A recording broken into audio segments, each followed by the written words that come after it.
Nos que estivessem muito avancados na bebida pouco depois de os convidados estarem sentados, Gobred se levantou e ergueu seu cálice no ar, e o silencio caiu sobre toda a companhia, enquanto cavaleiros e damas se erguiam e encaravam seu príncipe. Salve o nosso rei, exclama Gobred.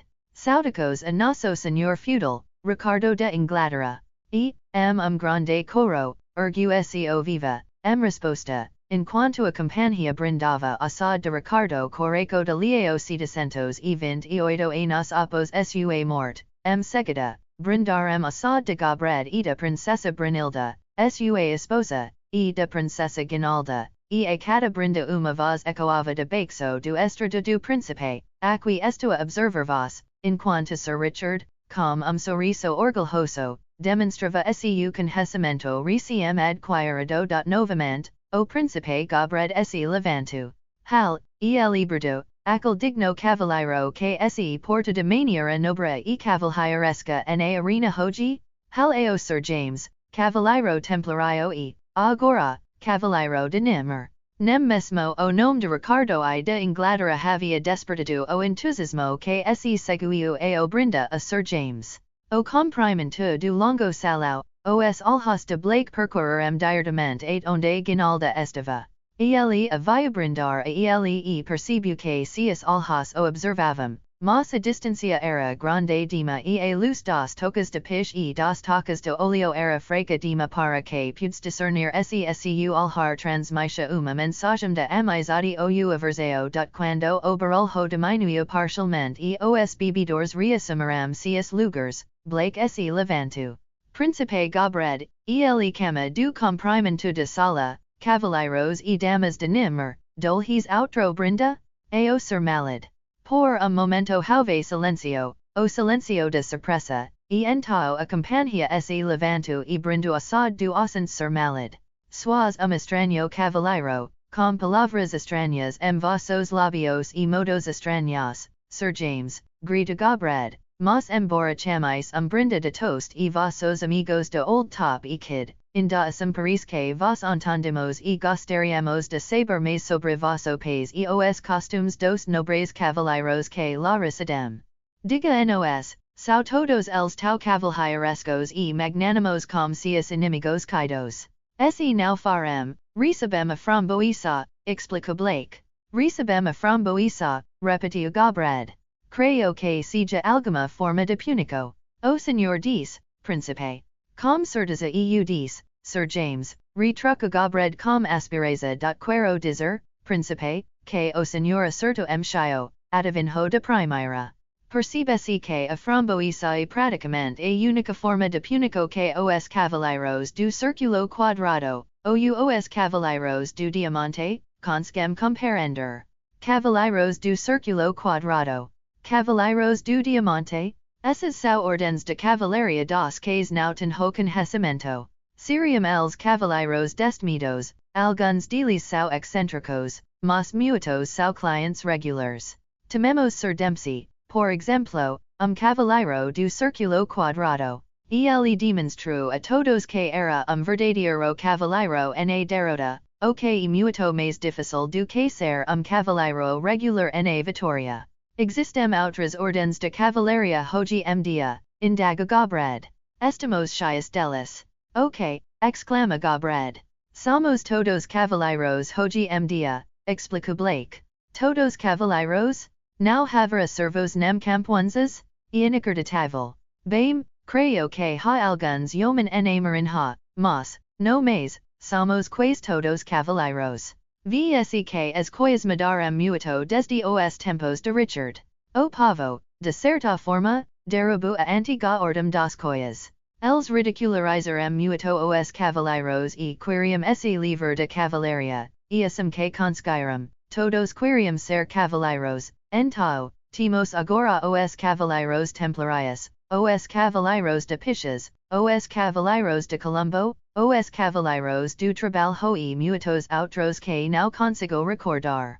Creio que deve ser mundo belo e nobre, exclama Gobred, pois com tantos nobres cavaleiros, Paris que els devem frequentemente contender uns contra os outros now e verdade. Bem, els descartem alguns, admitio blake. Capitulo xva tumba solitariano interior escuro do beat, stimbul now conscia vernata. Bem a sua frente, oviu homem respirando pesadamente, como algum sono agitado. O suposto assassino fez uma pausa para acalmar os nervos. Então, de Joel Haas e Maus, ele avanca centímetro por centímetro. No momento, uma de suas mãos tocou a figura prostrada do adormecido. Levemente, com cautela, stimbul tatuate descobrir com precisão a posição que sua vítima jazia. Uma mão, pronto, ele sairava a faça afiada. Ele mal usava respirar, temendo que pudes despida o homem macaco. Ele oro para que Tarzan faz dorminhaco profundo, e oro para que o primeiro golpe de sua arma atingisse aquele coraco selvagem. Agora ele estava pronto. Ele havia localizado o ponto exato onde deveria atacar. Ele ergueu a faça e golpea. Sua vítima estremeceu espasmodicamente. Repetidas vezes, com força e velocidade selvagens e maníacas, a faça era cravada na carne macia. Stimbul sentiu o sangue horror sobre sua mão e pulso. Finalmente, satisfeito por ter cumprido sua missão, ele se apressou a ser do beat. Agora, ele tremia tanto que mal conseguia ficar aterrorizado, revoltado com o horrível crime que havia cometido. Com os olhos arregalados e o rosto abatido, ele cambiou o mucado de casa de ibn e ali disse: Os saiu dos aposentos das mulheres e contemplou a figura tremula revelada pela luz tenue de uma lanterna de papel. O que fazes aqui, Nasrani? Indagou ele. O fiz, ibn murmura Stimbul. Fizeste o que? Exclama o Zik. Matei Tarzan dos macacos. Ai, grito ibn tolog? Onde estás? Herfa? Atija? Venham. Ouviste o que o Nasrani diz, herfai atija correrem para dentro do mucado. O ouviste, repetiu ibn ele assassinou meu bom amigo, o grande Zik de selva. Motlog? Fad? Apressai-vos. Sua voz havia se elevado que ele estava gritando a plenos pulmos e Arab estavam se dirigindo para seu beat de todas as direções. Stimbul, atordoado pelo que fizera, mudo de surpresa e terror diante da inesperada atitude de ibn agaco se sem fala no centro do mucado. Prendem-no, verduo Zik o primeiro homem que chegou. Ele mata Tarzan dos macacos, nosso grande amigo, que deveria nos preservar e nos conduzir para fora desta terra de perigos. Agora, todos serão nossos inimigos. Os amigos de Tarzan careo sobre nos e nos matero. O Allah, testemunho que este livre de culpa nesta assunto e que ira dos amigos de Tarzan recaem sobre este homem culpado. Neste momento, toda a população do Menzil estava reunida frente ao beat do Zik, e, embora estivessem surpresas com suas súbitas demonstrações de afeto por Tarzan, não direm evidencias disso. Levem-no, ordeno ibn pela manhã, nos reuniremos e decidiremos o que devemos fazer. Eles arrastarem o aterrorizado Stimbul para a casa de fad, onde o amarrarem de maus e pés e o diazarem para fad viger. Quando eles partirem, o beduino inclinou-se sobre Stimbul e sussurrou seu ouvido. Realmente mataste o Zik de selva, e ele exigiu. Ibn me forçou a faz-lo e agora se volta contra mim, lamenta Stimbul. E amanhã ele mandara matá-lo para poder dizer aos amigos de Tarzan que puniu o assassino de Tarzan, diz Fad. Salve-me, Fad, implorou Stimbul. Salve-me he darei 20 milhas de francos juro por isso. Assim que estiver seguro na colônia europeia mais próxima, providenciarei o dinheiro para voce. Pense nisso, Fad 20 milhas de francos. Está pensando nisso, Nasrani? Respondeu o beduino, e eco que estás mentindo. Não há tanto dinheiro no mundo, juro que posso 10 vezes essa quantia. Seu menti para voce, pode-me mudar. Salve-me, salve-me. 20 milhas de francos, murmura Fad. Porventura ele não mente. Escute, Nasrani. Now seise pedire salvalo, mas tentare. Eseu tiver sutsaso e o senhor esquaker os 20 milhas de francos, eu o matere, se for preciso perscuilo pelo mundo. Comparend, ibn jad cama dois escravos ignorance e ordeno que facem a casa que fora deside e levisem o corpo de Tarzan ada extremidade do menzil, onde deveriam cavar uma sepultura e enterralo. Com lanternas de papel, foram a casa de morte e, envolvendo o morto no velho bernusque ja o cobria, curgaram no atraves do menzil e o diterem enquanto cavavam uma sepultura rasa, easum, subum gigante de floresta na terra que amava, foi fita a sepultura de Tarzan dos macacos. Grossieramente. Os escravos rolaram o cadáver para dentro do buraco que haviam cavado, jogaram a terra sobre ele e o diazaram msua tumba solitária e sem identificacao. Na manhã seguinte, ibn jad convoco os anciaos de tribo para se reunirem, e, quando estavam todos presentes, notou se a ausência de tolog. Apesar de uma busca ter sido realizada, ele não foi encontrado.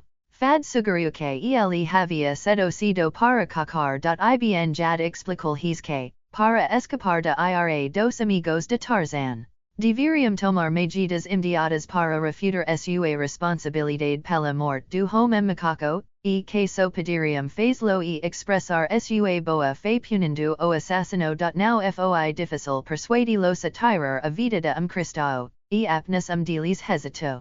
Este era fad. Há duas razões, ibn jad, pelas que não devemos tirar a vida deste Nasrani, diz ele.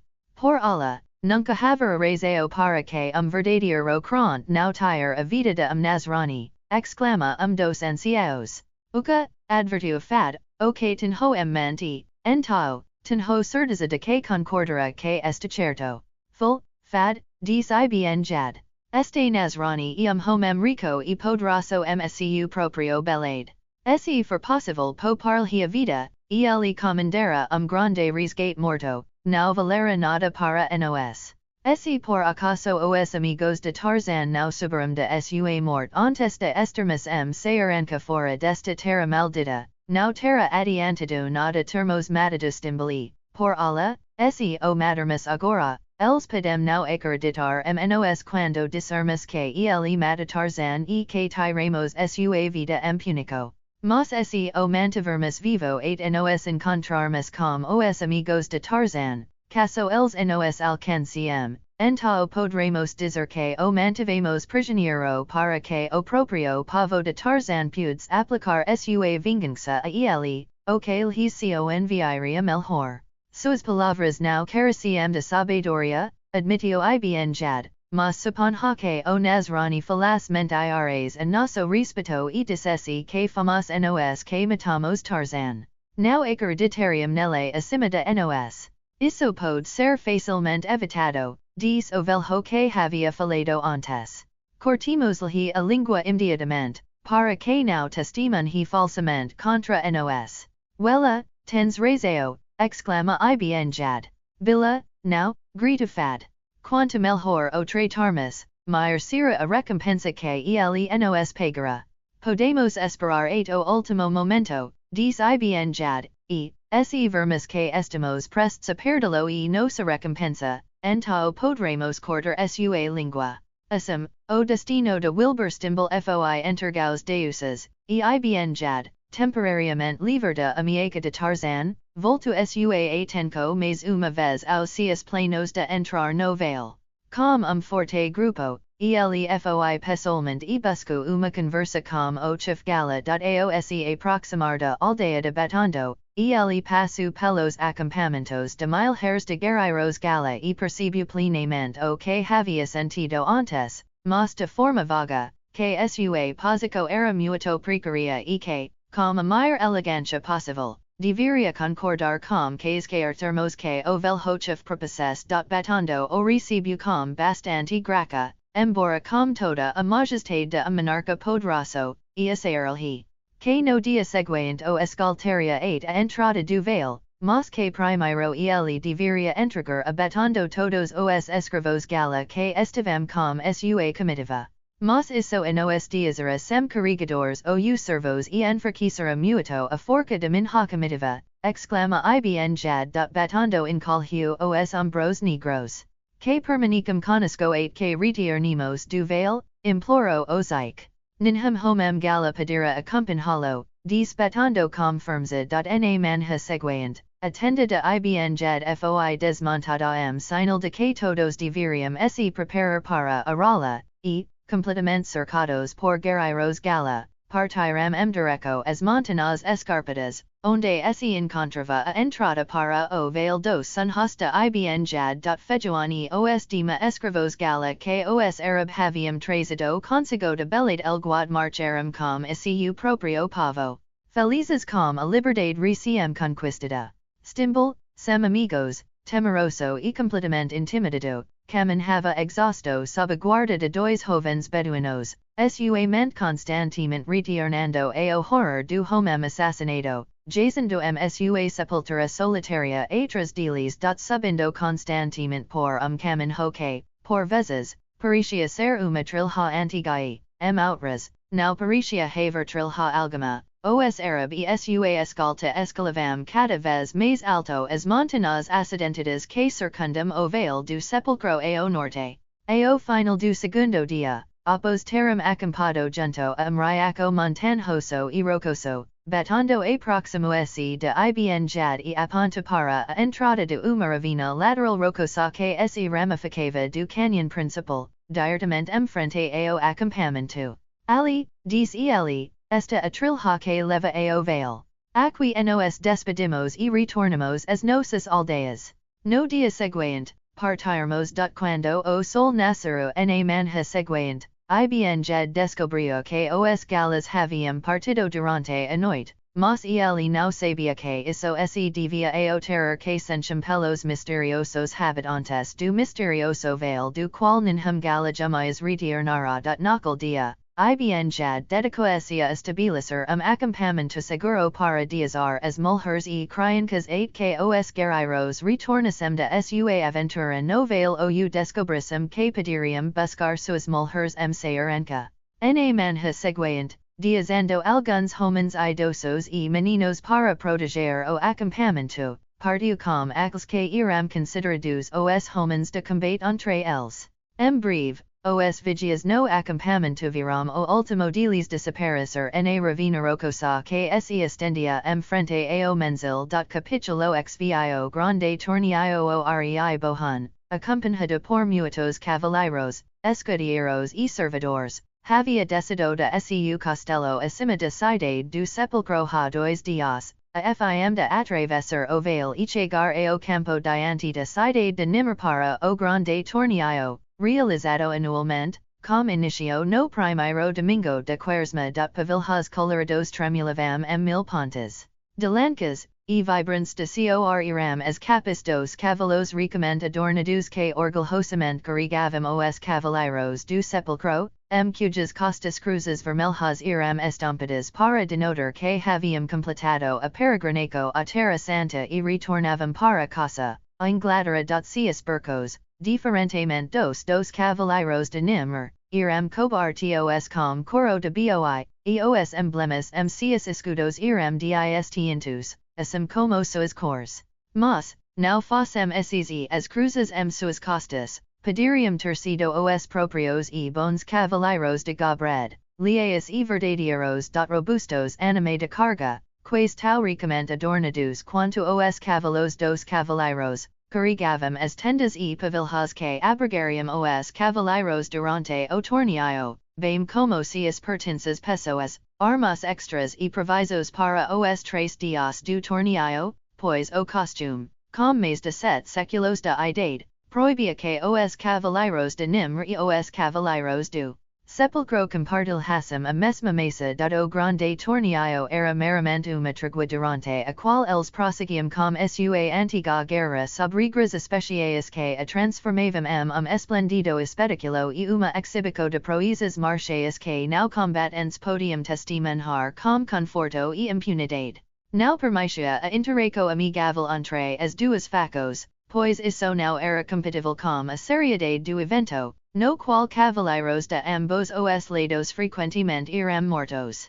O com os irrito mk o grande premio era concedido este premio, tanto quanto qualquer outro fator, havia mantido aberta a brecha de 7 séculos e meio de duração que separava os fronteiros dos retaguardas, pois consistia 5 donzelas que os vencedores levavam consigo de volta para sua própria cidade e que nunca mais irão vistas por seus amigos ou parentes. Embora a tristeza fosse mitigada pelo tratamento honroso que o costume e as leis de cavalaria decretavam que deveria ser concedido a essas infelizes donzelas, ela ainda era amarga, pois ela estava atrelado o aguilhão de derrota. Após o torneio, as donzelas tornavam-se encargo especial de Gobred ou Bohun, dependendo, naturalmente, de se as honras do torneio haviam recaído sobre os fronteiros ou os backers, e, devido tempo, irão entregos casamento honroso a cavaleiros do partido vitorioso. Genes do costume, que agora contava com 7 séculos completos, residia, sem dúvida, no sabio desejo de algum antigo Gobred ou Bohun de manter o estoque de ambas as facos forte e viril pela infusão regular de sangue novo, bem como, talvez, para evitar que os habitantes das duas cidades se afastassem de maniores, costumes e fala. Muitas esposas felizes de Nimmer haviam nascido na cidade do sepulcro e raramente as próprias mocas se lamentavam por muito tempo. Era considerado uma honra ser escolhido, e sempre havia muitos mais voluntários do que o número necessário de 5 que anualmente faziam o sacrifício. Os 5 que constituam o premio oferecido pela cidade do sepulcro este ano montavam palafrens brancos e eram acompanhados por uma guarda de honra cota de malha prateada. As jovens, selecionadas por sua beleza para honrar a cidade natal, estavam magnificamente vestidas e adornadas com joias de ouro, prata e pedras preciosas. Na planície diante da cidade de Nimmer, os preparativos para o torneio estavam andamento há muitos dias. As listas estavam sendo arrastadas e roladas com pesados rolos de madeira, as antigas arquibancadas de pedra de onde os espectadores assistiam ao espetáculo passavam por seus reparos e limpeza anuais. Uma superestrutura de armacao estava sendo erguida para sustentar os toldos que sombririam os assentos escolhidos reservados à nobreza, e estacas para 1000 estandartes haviam sido fincadas ao redor da margem externa das listas estas e uma centena de outras cois ocupavam uma companhia de trabalhadores, e na cidade murada e no castelo que se erguia acima dela, os martilhos de armeiros e ferreiros ressoavam noite dentro, forjando ferraduras, malhas e pontas de lanca. Blake fora a sair da cateria papel no grande torneio e estava tão ansioso por isso quanto estivera pelo grande jogo de temporada durante seus dias de futebol na faculdade. Ele havia sido inscrito duas competições de espadas uma na qual 5 cavaleiros de Nimmer enfrentaram 5 cavaleiros do sepulcro e outra na qual foi confrontado contra único antagonista. Mas sua única competição com a lanca seria na grande final, quando sem fronteiros enfrentariam sem apoiadores, pois, enquanto, antes de seu encontro com Malad, era considerado sem esperança com espada e broquel, agora o príncipe Gobred esperava que ele conquistasse muitos pontos com estes, sendo seu trabalho com a lanca considerado apenas mediocre. O rei Bohun e seus seguidores estavam acampados bosque de carvalhos a cerca de uma milha ao norte das listas. E as leis que regem o grande torneio não lhes permitem aproximar-se a hora marcada para sua entrada no primeiro dia do espetáculo. Blake, preparico para o torneio, havia seguido o costume adotado por muitos dos cavaleiros de usar armadura distintiva e equipar a seu cavalo de forma semelhante. Sua cota de malha era toda preta solida, aliviada apenas pela pele de leopardo de seu capacete e pelo estandarte azul e prateado sua lanca. As pretecos de sua montaria eram negras, com bordas prateadas e azuis, e havia, e claro, as cruzes vermelhas prescritas sobre seu peito e sobre as pretecos do cavalo ao ser de seus aposentos na manhã da abertura do torneio, seguido por Edward carregando sua lança e escudo, e ele parecia uma figura sombria entre os cavaleiros ricamente paramentados e as mulheres elegantemente vestidas que se reuniam no grande patio, aguardando a ordem para monta seus cavalos, que iram montados no balium. Norte pelos tratadores. Que sua chantagem faz distinta era evidenciado pela atenco que imediatamente atraia, e que ele rapidamente se tornara popular entre os cavaleiros e damas de número era igualmente aparente pela maneira como se aglomeravam ao seu reader, mas a opinião estava dividida relação ao seu traje. Alguns considerando o sombrio e deprimente tema Guinalda estava presente, mas permaneceu sentada banco, onde conversava com uma das donzelas que haviam sido escolhidas como premio de número.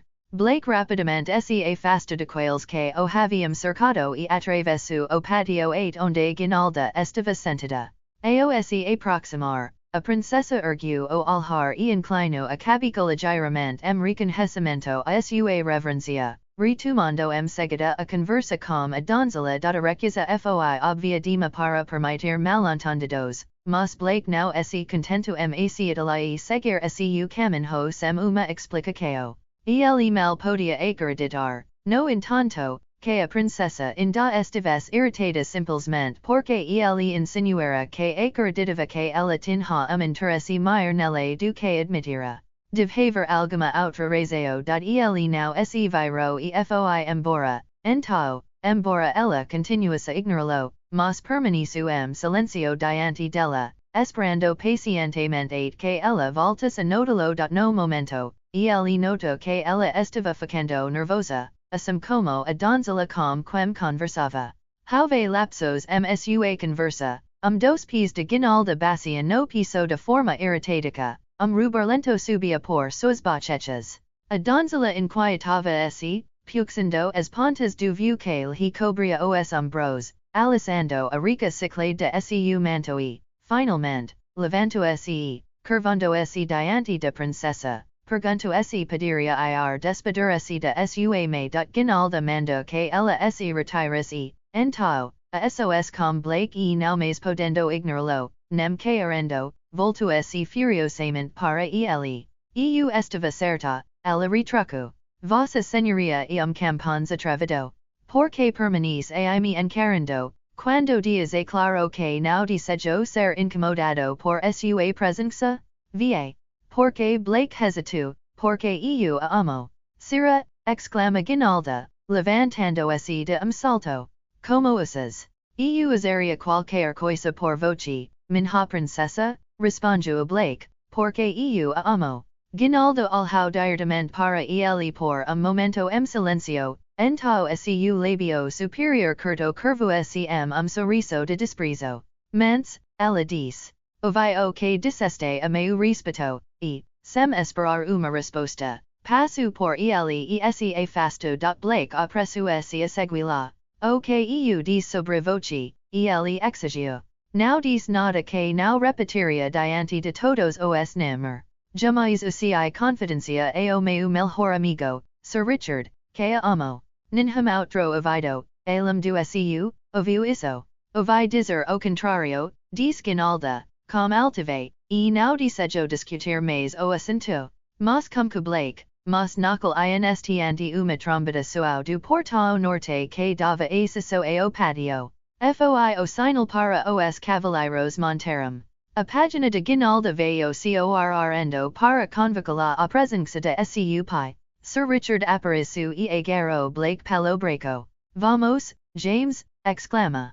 Já deveríamos estar montados, pois hoje que valgamos na vanguarda dos cavaleiros. E assim Blake foi afastado da princesa antes que pudesse obter uma explicação sobre sua atitude. Para ele, inexplicável. O baluarte norte apresentava uma cena de cores e atividade, repleto de cavaleiros e damas, pagens, escudeiros, mocos de estábulo, Homens de armas e cavalos, e não os acomodava a todos, de modo que o excesso se estendia para os baluartes leste e sol e ate mesmo atraves do grande portal leste, para a estrada que descia ao vale. Por maior, algo muito semelhante ao caos reino. Ao redor do castelo do príncipe de Nimr, mas, eventualmente, merchais sundo e arados gritando organizaram o cortejo, que seguiu seu caminho lento e imponente pela sinuosa estrada de montanha mdireco as justas.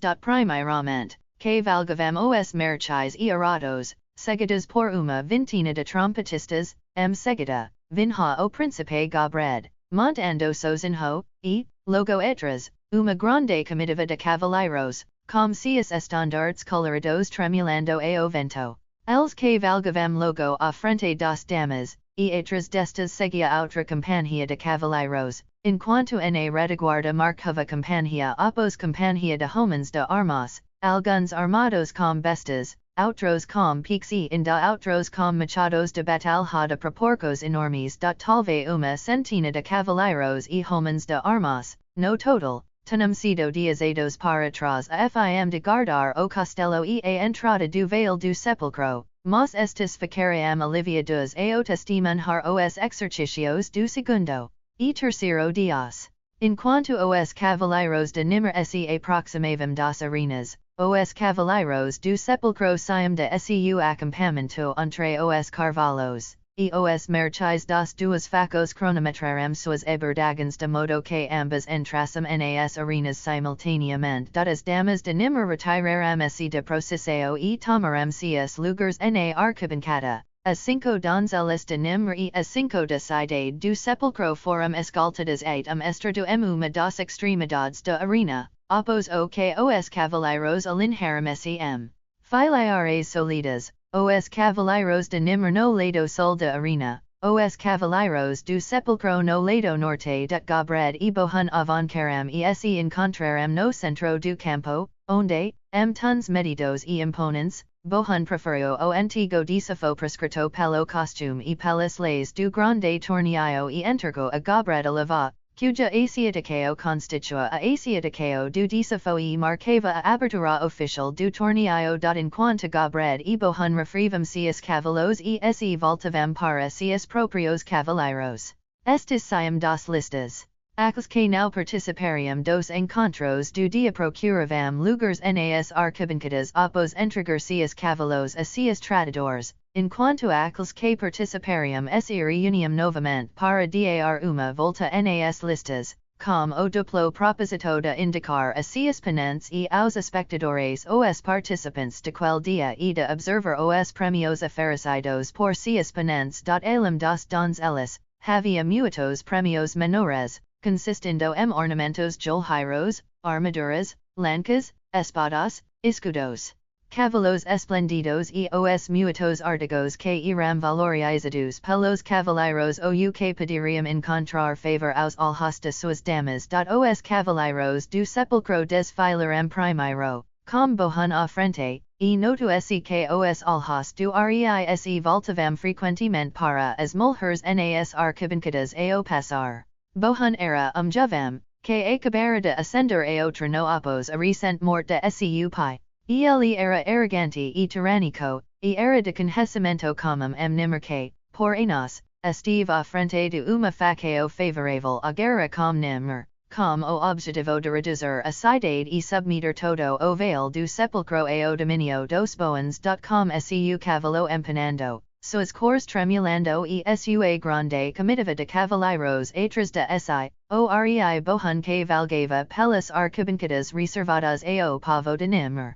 Ao chegar à tribuna central, onde estavam o príncipe Gobred com a princesa Brunilda e a princesa Guinalda, seus olhos se fixaram no rosto de filha de Gobred. Bohun conteve seu cavalo e fita diretamente o rosto de Guinalda.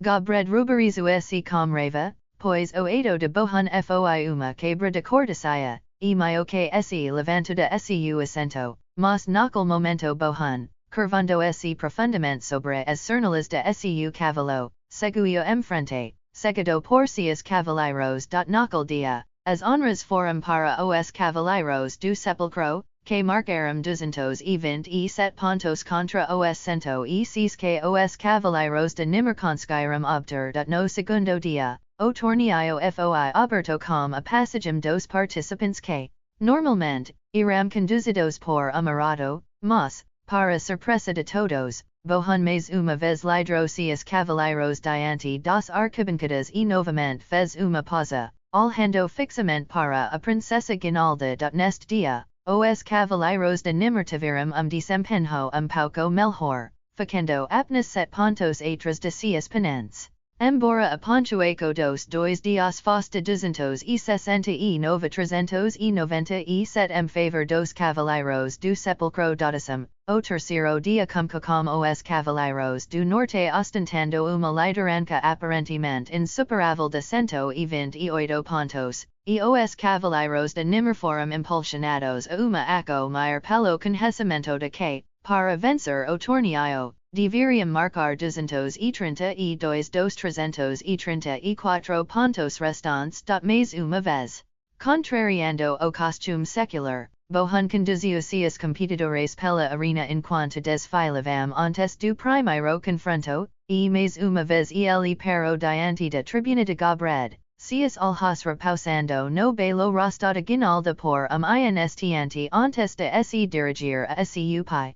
Príncipe Gobred de Nimmer, diz ele com sua voz altiva e arrogante, como bem sabes, meus valentes cavaleiros superaram os vossos por mais de 6 de pontos, e o grande torneio já é praticamente nosso. No entanto, gostaríamos de lhe fazer uma proposta.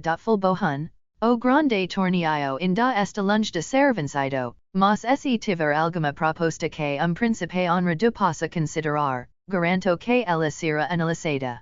Suas 5 donzelas são tão boas quanto as nossas, diz Bohun, mas de mi sua filha para ser rainha do Vale do Sepulcro e concederei o torneio. Gobred empalideceu de raiva, mas quando respondeu, sua voz era baixa e calma, pois era mestre de suas próprias emas, como convinha homem de linhagem principesca. Sir Bohun, diz ele, recusando-se a considerar o seu inimigo o titulo de rei, suas palavras são uma ofensa aos ouvidos de homens honrados, implicando que a filhada Gobred está à venda e que a honra de cavalaria de Nimmer pode ser negociada. Retirei-vos para o vosso lado de arena antes que eu enviar-vos para vos conduzir com varas. Então essa é a sua resposta, hein, grita Bohun. Saibam, então, que tomarei as 5 donzelas pelas regras do grande torneio e sua filha pela forca das armas. Com a mieca proferida, ele virou a seu cavalo e partiu a galope. A notícia da proposta de Bohun e sua recusa se espalhou como fogo selvagem por todas as fileiras dos cavaleiros de Nimmer, de modo que aqueles que iriam competir neste último dia do torneio estavam no auge de coragem na defesa da honra de Nimmer e na prática da princesa Guinalda. A grande vantagem alcançada pelos cavaleiros do sepulcro durante os 2 primeiros dias foi apenas incentivo adicional esforço maior, provocando os, como estimulo, aos limites máximos de ousadia e empenho. Não havia necessidade de que seus marchais os exortassem. A juventude e a cavalaria de Nimmer ouviram o desafio e o responderiam nas justas. O encontro de Blake com espada e broquel contra cavaleiro do sepulcro estava agendado para o primeiro evento do dia.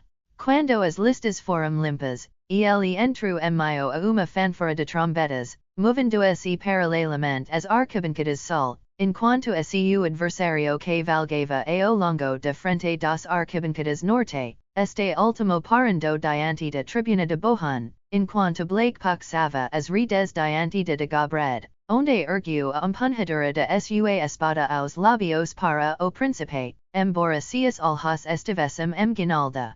Comporta-se como verdadeiro cavaleiro neste dia para a glória e honra de Nimmer, ordeno Gobred, e que as bencaus de nosso Senhor Jesus estejam sobre vós e vossa espada, nosso amado Sir James. Para a glória e honra de Nimmer, eu empenho minha espada e minha vida, deveria ter sido a resposta de Blake, de acre de com os costumes du grande tornillo. Para a gloria e honra de nimr e para a pratico de minha princesa, eu minha espada e minha vida, foiokel era evident pela expressao no rostada gobred que ele não estava descontente, enquanto o olhar de altivo destem que havia estado no rostada guinalda se suavizou lentamente, ela se levantou e, rasgando uma fita de seu vestido, dirigiu-se à frente de camarote.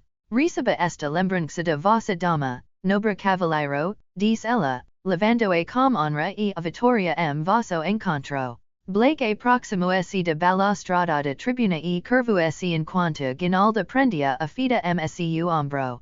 Seu rosto estava próximo ao dela, e ele sentiu o perfume inebriante de seus cabelos, sentiu sua respiração quente sua bochecha. Eu a amo, e ele sussurrou, talvez so que ninhum outro ouvido além do dela pode ouvir. Vossa senhoria e grosseiro, ela respondeu com uma voz talvez a quanto a dele.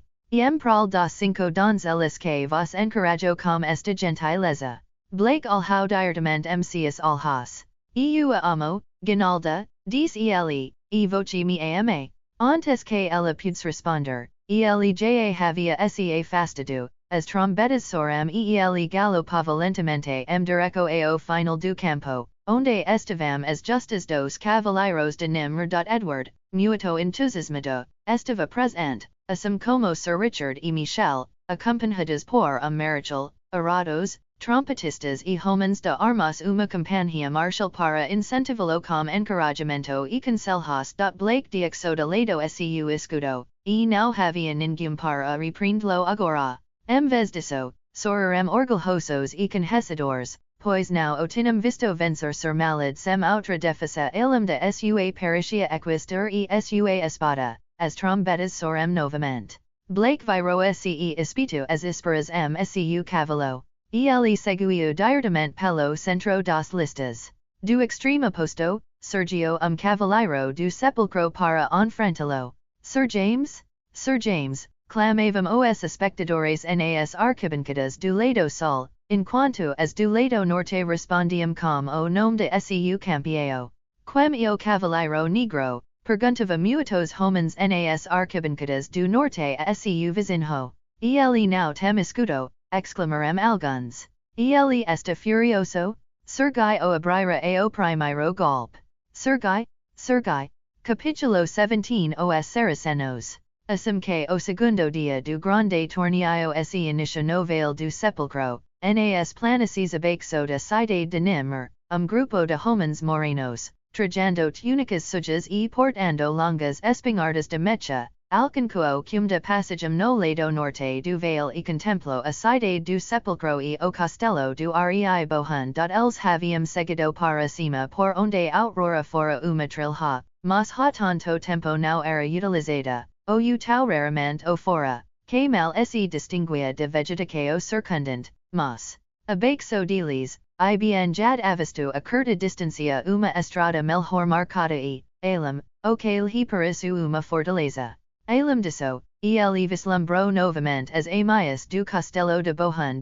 O que ele viu primeiro plano era a barbacoa protegendo a aproximação ao castelo e a cidade, ambos situados posição relativa muito semelhante à da barbacoa do castelo no lado sul do Vale, onde o príncipe Gobred guardava a cidade de Nimr e o Vale além dela contra o ataque diário esperado dos Saracenos. Buscando abrigo, bem já e seus beduinos se aproximaram furtivamente de barbacoa, onde velho cavaleiro e alguns homens de armas mantinham uma guarda perfunctória. Escondidos na vegetação de montanha, os Arab avistaram dois negros com vestimentas estranhas cocando logo fora do grande portão. Eles estavam armados com bestas e flechas, e sua pressa iram coelhos. Por nós, não viram nenhum estranho descer por esta antiga estrada, e por nós coqueram entre o portão e o cume das montanhas, embora não lhes fosse permitido vagar mais longe do que isso. Nem tinham grande desejo de fazê-lo, pois, embora fossem descendentes de galas que viviam logo além do cume desta montanha, acreditivem ser ingleses e que uma horda de saracenos os aguardava para aniquilar los caso se aventurissem lungedema. Hoje, els cacarem como frequentemente cacavam quando tinem a chance de serem colocados na guarda de barbacoa externa. Els avancarem silenciosamente, aguardando cautelosamente a Perigo de coelho. Els now viramos homens de rostro escuro na moda. Ibn jed via que o grande portal estava aberto e que a porta que o fechava se erguia e abaixava verticalmente. Foi levantada agora. Grande era a negligencia do velho cavaleiro e dos homens de armas, mas o rei bohun estava ausente e não havia ninguém para repreendê-los. Ibn jad fez sinal para que os mais próximos o seguissem e aproximou-se lentamente do portão. E quanto ao velho cavaleiro e aos outros observadores? O primeiro desfrutava de café de manhã tardio uma das grandes torres de barbacoa, enquanto o segundo aproveitava a flexibilidade de sua disciplina para tirar mais alguns coqueiros, estendidos sob a sombra de algumas árvores no interior do baluarte. Ibn jad venceu poucos metros do portão e esperou que os outros chegassem ao seu lado. Quando todos estavam presentes, ele sussurrou para eles e, seguida, seguiu passos silenciosos direto ao portão, com sua espingarda de pedir nera pronta suas mãos. Atrás dele vinham seus companheiros. Todos estavam dentro do baluarte antes que os homens de armas percebessem que havia inimigo deste lado de Palestina. Com bestas e machados de guerra, os homens de armas se lançaram para defender o portão. Seus gritos de os saracenos. Os saracenos, truques o velho cavaleiro e os cacadores correndo direto ao baluarte. Abaixo, no castelo do rei bohun, os homens nos portos e os demais servidores que haviam sido diazados enquanto bohun participara o grande torneio ouviram ruidos estranhos vindos de direto da barbacoa externa. Os gritos dos homens flutuavam a eles, acompanhados de sons estranhos e agudos, semelhantes a trovos, mas distintos. Tais sons jamais haviam sido ouvidos por eles, nem por seus antepassados. Eles se reuniram no portão externo do castelo e os cavaleiros que os acompanhavam consultaram se sobre o que seria melhor fazer. Sendo cavaleiros corajosos, parecia haver apenas uma coisa aberta para eles. Se aqueles que estivessem na barbacoa mais externa fossem atacados, deveriam se apressar para defendê-los. Convocando todos os cavaleiros e homens de armas a sua disposição, Exito 4, o marechal do castelo montou e partiu direto ao portão externo. A meio caminho, foram avistados por Ibn jad e seus homens, que, tendo subjugado os soldados mal armados no portão, avancavam pela estrada direto ao castelo. Ao avistar esses reforços, Ibn jad apressou-se esconder seus seguidores e asi mesmo nos arbustos que margivam a estrada. Assim, aconteceu que o marechal passou por eles sem os ver e, após sua passagem, Ibn jad e seus seguidores saíram dos arbustos e continuaram pela sinuosa estrada de montanha direto ao castelo do rei bohun. Os homens no portão do castelo, agora totalmente alerta, estavam prontos com a grade levantada, conforme o marechal os instruira, de modo que, na eventualidade de aqueles que haviam sido estivessem dificuldades ao retornar, perseguidos por inimigo sua retaguarda, indapudsem encontrar refugio dentro do baleim.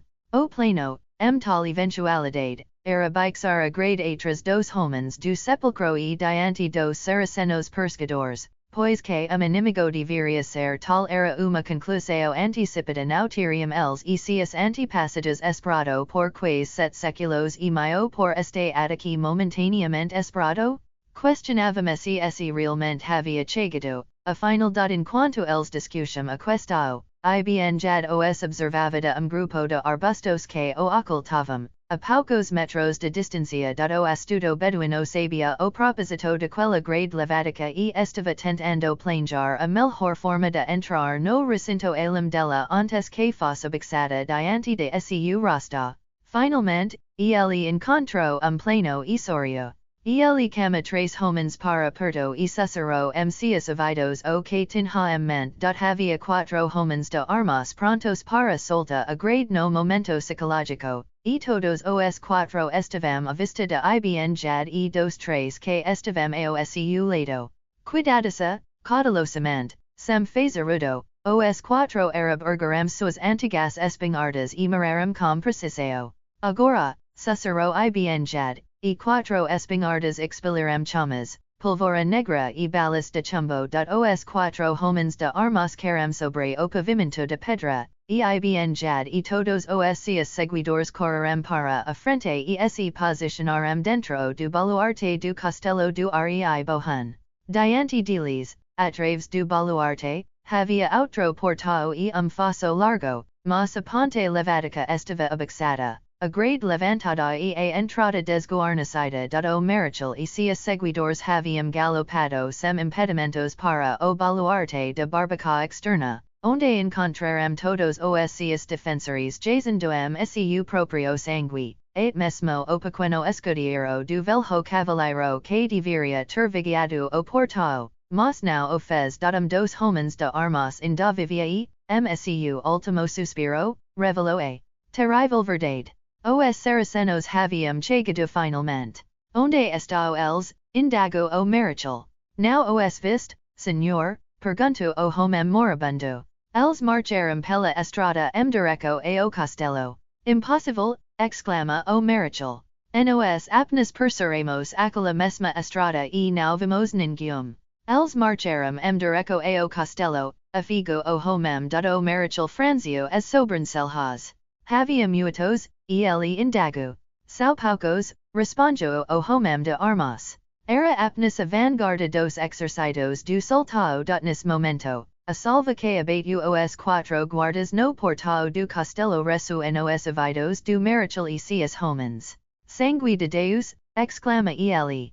Eles devem ter se escondido no mato quando passamos, exclama cavaleiro ao lado do marechal. Pois com certeza eles estão lá e nós estamos aqui, e há apenas caminho entre nós.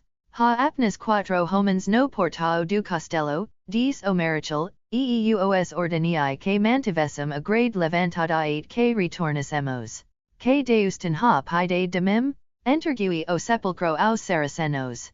Mate-me, Sir Morley. Now, homem, preciamos de cada lança, espada e besta que pudermos reunir. Este não é o momento para pensar tirar a própria vida, quando pode de la nosso Senhor Jesus defesa de seu sepulcro contra os infiéis. Tens razão, Morley, exclama o marechal.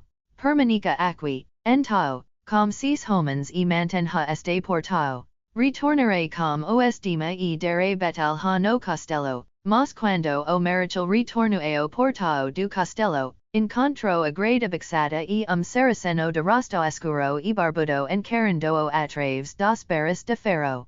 O marechal ordenou imediatamente aos besteiros que abatessem o sujeito, mas, ao levantaram suas armas para o ombro, houve uma forte explosão que quase os incertiçou, e chamas saltaram de obsto estranho que o saraceno sairava contra o ombro e apontava para eles. Dos besteiros grito e se atirou para a frente, caindo de bracos, enquanto os dema se viraram e fugiram. Eram homens corajosos diante de perigos naturais e previsíveis, mas, na presença do sobrenatural, do estranho, do incomum, reagaram como a maioria dos homens, e o que poderia ser mais estranho do que a morte saltando chamas e com grande estrando pelo espaço para abater companheiro. Mas Buland, o marechal, era cavaleiro do sepulcro. Ele poderia desejar fugir tanto quanto os simples e humildes homens de armas, mas havia algo que o mantinha ali, mais potente do que o medo da morte.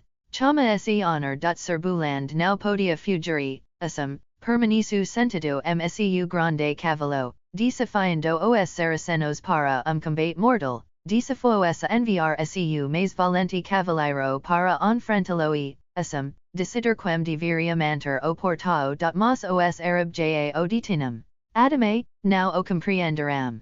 Além de tudo isso, eles não tinham honra como Sir Buland a conhecia, e talve como qualquer pessoa que não faz beduino a conheces, Ethereum apnes redota sua sugesta tola. Uma coisa que el sabiam duas coisas que sabiam era que ele era Nasrani e que estava desarmado. Els now consideravam sua grande lanca e sua espada como armas, pois ele não conseguia alcançá-las com nenhuma das duas. Então, deles marucam cuidado e atiro cirbuland através da sua cota de malha, onde ela cobria seu nobre e cavalheiresco coreco. Ibn jad tinha livre acesso ao castelo do rei Bohun e estava certo de ter descoberto a lendária cidade de Nimr, de qual o Sahar lhe havia falado. Ele reuniu as mulheres e crianças, e os poucos homens que restavam, mantendo os sob guarda.